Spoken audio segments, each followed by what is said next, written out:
ಶಿಡ್ಲಘಟ್ಟ ನಗರದಲ್ಲಿ ಸ್ವಚ್ಛತೆಗೆ ಇಲ್ಲ ಆದ್ಯತೆ, ಅಧಿಕಾರಿಗಳಿಗಿಲ್ಲ ಸರಿಯಾಗಿ ಕೆಲಸ ಮಾಡುವ ಬಾಧ್ಯತೆ. ರಾಜ್ಯದಲ್ಲಿ ಎಲ್ಲಿ ನೋಡಿದ್ರೂ ಡೆಂಗ್ಯೂ ಕಾಟ, ಅಧಿಕಾರಿಗಳು ಮಾತ್ರ ಆಡಿದ್ದೇ ಆಟ. ಪ್ರತಿ ವಾರ್ಡಿನಲ್ಲೂ ರಾಶಿ ರಾಶಿ ಕಸ, ಜನಸಾಮಾನ್ಯರಿಗೆ ಅಧಿಕಾರಿಗಳ ಮೇಲೆ ವಿರಸ. ಕೇಳೋರಿಲ್ಲ ಹೇಳೋರಿಲ್ಲ ಶಿಡ್ಲಘಟ್ಟ ನಗರಸಭೆಯ ದುರ್ಗತಿ. ಜಿಲ್ಲಾಧಿಕಾರಿಯಾದ್ರೂ ನೋಡ್ತಾರಾ ಇಲ್ಲಿನ ಸ್ಥಿತಿಗತಿ? ಲಕ್ಷ ಲಕ್ಷ ಖರ್ಚಾಗಿದ್ರೂ ಕಸದ ರಾಶಿ ಮಾತ್ರ ಮರೆಯಾಗ್ತಿಲ್ಲ. ಅಧಿಕಾರಿಗಳಿಗೆ ಕೆಲಸ ಮಾಡೋದು ಗೊತ್ತಾಗ್ತಾನೇ ಇಲ್ಲ. ಇಲ್ಲಿ ಎಲ್ಲಿ ನೋಡಿದ್ರೂ ಕಸ ರಾಶಿ ರಾಶಿ ಕಾಣುತ್ತೆ. ಹೆಜ್ಜೆ ಹೆಜ್ಜೆಗೂ ಕಾಣಿಸುವ ಕಸದ ರಾಶಿಯಿಂದ ದುರ್ಗಂಧ ಹೆಚ್ಚಾಗ್ತಿದೆ. ಹಾಗಂತ ಇದ್ಯಾವುದೋ ಕುಗ್ರಾಮ ಅಂತೂ ಅಲ್ವೇ ಅಲ್ಲ. ಜಿಲ್ಲಾಡಳಿತದಿಂದ ಕೂಗಳತೆ ದೂರದಲ್ಲಿರೋ ನಗರದಲ್ಲಿ ಈ ದುಸ್ಥಿತಿ. ಇಂತಹ ಸ್ಥಿತಿ ಇರೋದು ಬೇರೆಲ್ಲೂ ಅಲ್ಲ, ಶಿಡ್ಲಘಟ್ಟ ನಗರದಲ್ಲಿ. ಹೆಜ್ಜೆ ಹೆಜ್ಜೆಗೂ ಕಾಡ್ತಿದೆ ಕಸದ ರಾಶಿ ರಾಶಿ.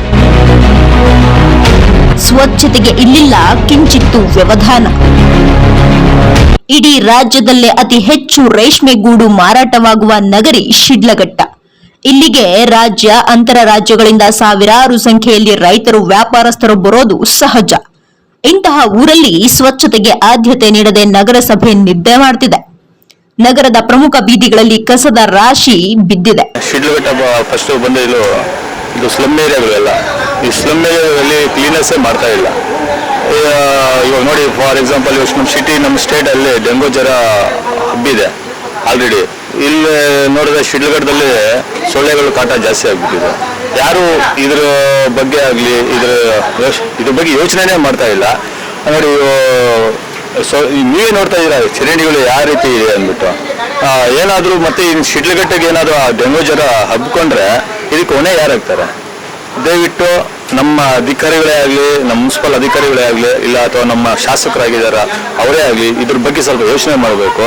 ಮಾಡಿ ಸ್ವಲ್ಪ ಈ ಶಿಡ್ಲಘಟ್ಟನ್ನ ಕ್ಲೀನೆಸ್ ಮಾಡಿದ್ರೆ ತುಂಬಾ ಒಳ್ಳೇದು ಅಂದ್ಬಿಟ್ಟು ನಾನು ಹೇಳ್ತೇನೆ. ಒಂದು ದಿನ, 2 ದಿನ, 3 ದಿನ, ಹೀಗೆ 4-6 ದಿನ ಒಂದೇ ಕಡೆ ಕಸ ಬೀಳೋದ್ರಿಂದ ಇದ್ದ ಕಡೆಯೇ ಕಸ ಕೊಳಿತಿದೆ.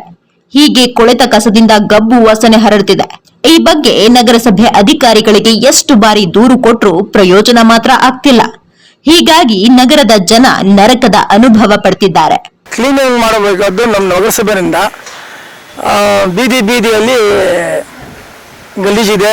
ಆಮೇಲೆ ಚರಂಡಿ ಕ್ಲೀನ್ ಮಾಡ್ತಾರೆ, ಕೆಲವು ಚರಂಡಿ ಹಂಗೆ ಇದೆ. ಇವಾಗ ಡೆಂಗು ಜ್ವರ ಒಂದು ಬಂದೈತೆ. ಇವಾಗ ನಾವೇನು ಹೇಳ್ತೀವಿ ಅಂದರೆ, ಒಂದು ಮುನ್ಸಿಪಲ್ನಿಂದ ಒಂದು ತೊಟ್ಟಿ ಥರ ಮಾಡಿಬಿಟ್ರೆ ರೋಡಲ್ಲಿ ಯಾರು ಹಾಕಲ್ಲ. ಕ್ಲೀನಿಂಗ್ ಏನಕ್ಕಂದರೆ ಈ ಥರ ಯಾರು ಹಾಕಲ್ಲ. ಅವರು ಸರಿಗ ಜವಾಬ್ದಾರಿಯಿಂದ ಕೆಲಸ ಮಾಡಿದ್ರೆ, ತೊಟ್ಟಿ ಥರ ಏನೋ ಮಾಡಿದ್ರೆ 100% ಯಾರಿಗೂ ಏನಾಗಲ್ಲ. ಇಲ್ಲಾಂದರೆ ಬೀದಿ ಬೀದಿಲಿ ಗಲೀಜು ಬರ್ತಾ ಇದೆ, ಓಡಾಡ್ತಾ ಜನ, ಅದು ಡೆಂಗು ಜ್ವರ ಆಗಲಿ ಇನ್ನೊಂದು ಆಗಲಿ ಮಟ್ಟ ಆಗ್ತಾ ಒಬ್ಬರಿಂದ ಒಬ್ಬರಿಗೆ ಬಂದು ಏನಾಗ್ತದೆ, ಊರೆಲ್ಲ ಈ ಥರ ರೋಗಗಳು ಬರ್ತದೆ. ಈಗಂತೂ ಮಳೆಗಾಲ ಬೇರೆ ಶುರುವಾಗಿದೆ. ಹೀಗೆ ಕೊಳೆತ ಕಸದಿಂದ ಸಾಂಕ್ರಾಮಿಕ ರೋಗಗಳು ಹರಡುವ ಸಾಧ್ಯತೆ ಹೆಚ್ಚಾಗಿದೆ. ಕಸದ ರಾಶಿಯಲ್ಲಿ ಸೊಳ್ಳೆಗಳು ಯಥೇಚ್ಛವಾಗಿ ಹುಟ್ಟುಕೊಳ್ತಿದೆ. ಈ ಬಗ್ಗೆ ಜಿಲ್ಲಾಧಿಕಾರಿಗಳು ತಕ್ಷಣ ಕ್ರಮ ಕೈಗೊಳ್ಳಬೇಕಾದ ಅನಿವಾರ್ಯತೆ ಇದೆ.